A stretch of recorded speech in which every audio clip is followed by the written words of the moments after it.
প্রকাশ্যে বিজেপির অভ্যন্তরীণ কোন্দল, শূন্যের গেরো কাটাতে নজিরবিহীন সিপিএম, কঠিন পরীক্ষায় নয়া কংগ্রেস সভাপতি। ২৬শে নির্বাচনের আগে ঠিক কোথায় দাঁড়িয়ে বিরোধীরা?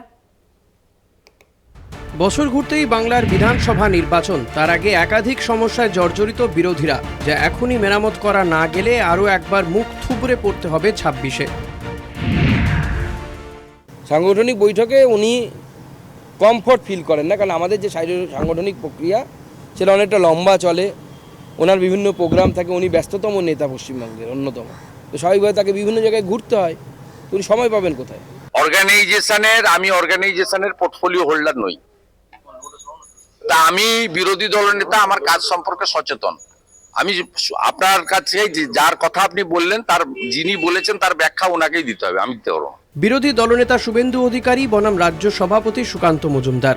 রাজ্য বিজেপিতে তুঙ্গে অন্তর্দ্বন্দ্ব, দুই শীর্ষ নেতার ঝামেলা এমন পর্যায়ে পৌঁছেছে যা থামাতে চিঠি লিখে সর্বভারতীয় সভাপতি জেপি নাড্ডার দ্বারস্থ হলেন কয়েকজন বিজেপি নেতা।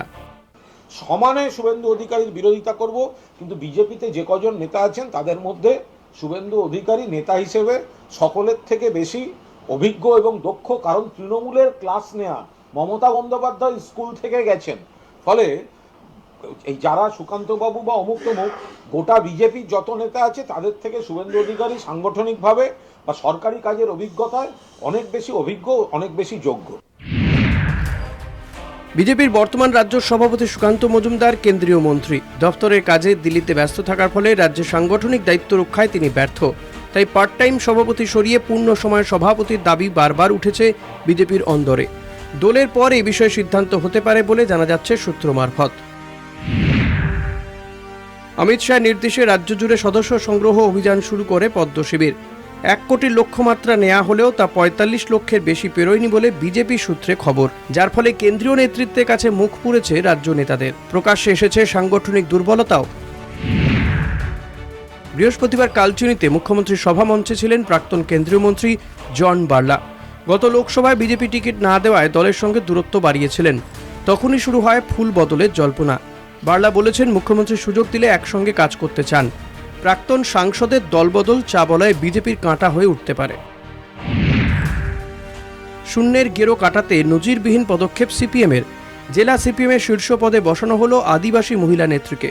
বাঁকুড়া জেলা সিপিএমের সম্পাদক করা হলো দেবলীনা হেমব্রমকে। এমন ঘটনা লাল পার্টিতে বিরল বলেই মত ওয়াকিবহল মহলের। তবে কি আদিবাসী মহিলা মুখকে সামনে নিয়ে এসে রাজ্য জুড়ে অন্য সমীকরণের বার্তা দিতে চাইছে বাম শীর্ষ নেতৃত্ব? অধীর রঞ্জন চৌধুরী জামানা অতীত। বাংলার নয়া সভাপতি শুভঙ্কর সরকার।